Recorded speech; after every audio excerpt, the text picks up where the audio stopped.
What the heck is this? Welcome to Crafts of the Law. Chapter 6. Porter from Bendy and the Dark Revival. Now, don't judge me. I have not played the game. Yet. I've been making this interesting looking character since the day I've seen the reveal trailer. So, yeah, there is that. Once I've done editing this video and the voiceover, I'm literally jumping onto the game because I cannot wait. But yeah, that's how it works. I either play the game or I make something. So I decided to make him. Well, hopefully it will look like him. But you be the judge of that. I also thought, let's make this video a little bit different, a little bit quirky. So using the option to deepfake Henry in from Bendy and the Ink Machine, I've just done that. Say hi, Henry. He talks a lot. Good. So he's going to be, saying random stuff during the video. We'll see if it works. We'll see if it doesn't. But whilst I'm talking about what works and what doesn't work, you could let me know in the comments. What do you want to see from me? What do you want to see me make? Porter. Are there any games, movies, manga, any comic books that you would like me to bring a character to life from? Maybe not a character. Maybe a diorama of, some weapons, houses, anything. Let me know down below. And whilst you're there, don't forget to like and subscribe because that helps me out tremendously. My aim is now to get to 500 subscribers by the end of this year, which is very close. And also to get to 4,000 watch hours, which we are quite far off yet. Still need, I think, about 3,000. So it would be tremendously helpful if you guys clicked the playlist at the end of this video and, watch my videos. Alright? I think you're all thinking something along the lines of this. This better be good. I'm really starting from scratch on this one. I have never sculpted a full-size humanoid character. So, yeah, I guess let's start with a skeleton. Off camera, I wrapped some wires. I'm using the wires to make the armature of Porter. He's a little bit taller than the human skeleton I printed, but there was a reason for it. I'll tell you about it in a moment. Hastily, I started to add some clay onto the wires already. That's a mistake. That's right, it's because I want the eyes to light up. So to do that, I will just use this USB light. The same I've used in this video and this video. You should go check them out. Nice. So to power the light, I'm using this 3 meter long USB lead. However, it will make Porter's neck look quite girthy, quite thick. So there you go. That's why he's taller than the human skeleton that I printed.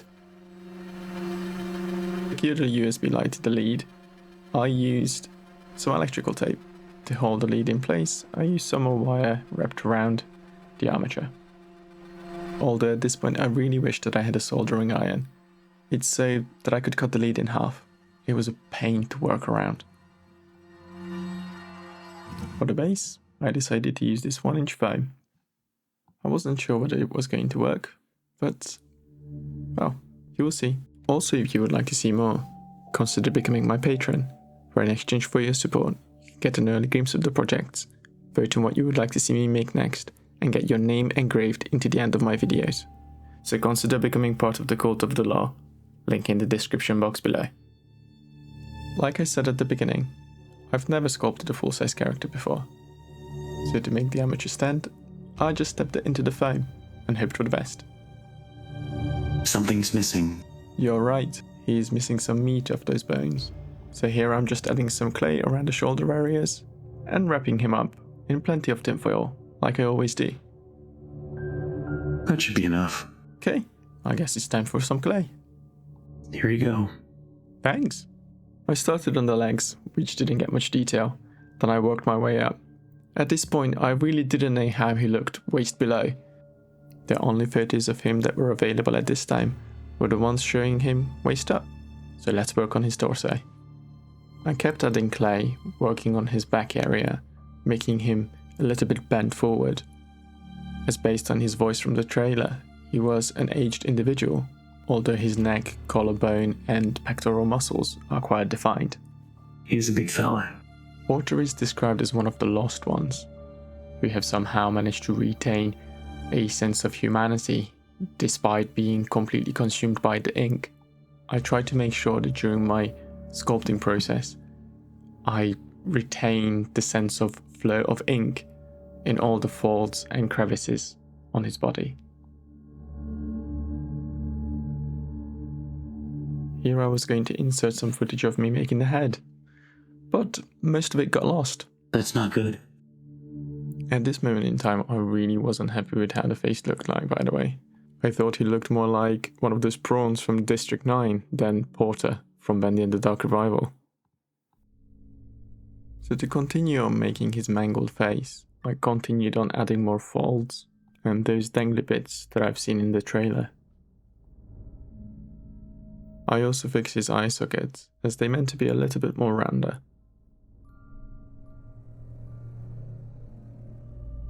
Once I tested the lights, I started to get a really good feeling about him. He is looking more like Porter. Well, at least my rendition of him. After giving a few days for the clay to dry, I was ready to go again. This time, having a reference on how his legs look like. Let's do it.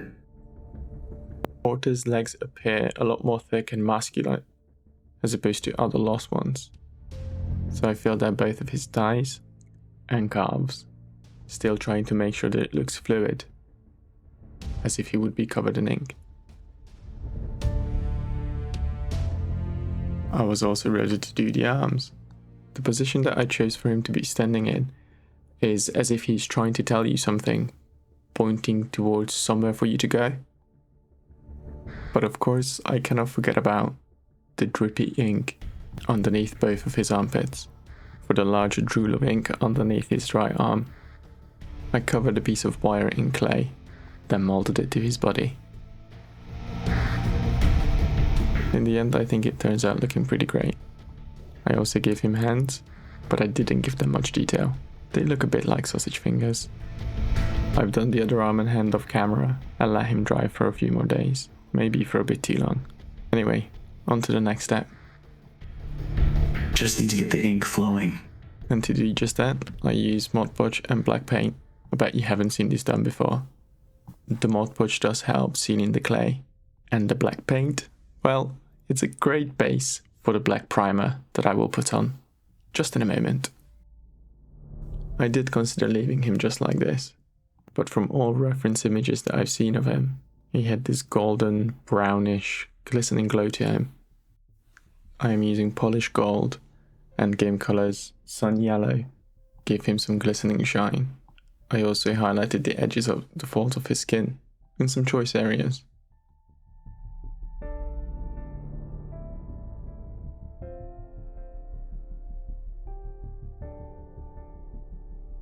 I also added the color Beastie Brown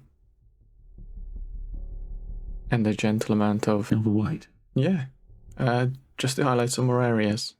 Didn't actually think that you were still here, Henry. I've done his accessories yet, and I still need to paint his base.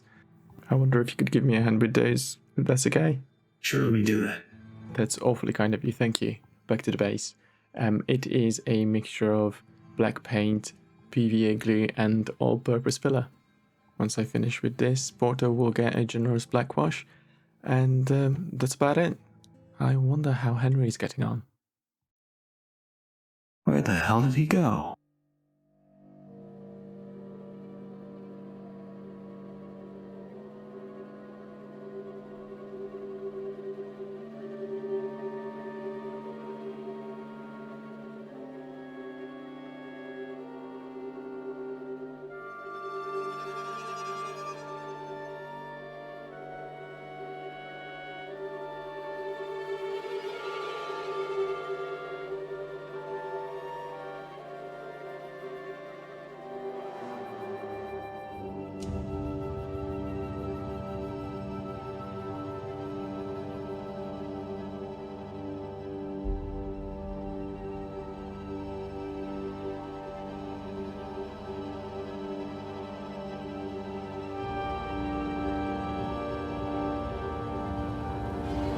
Very strange.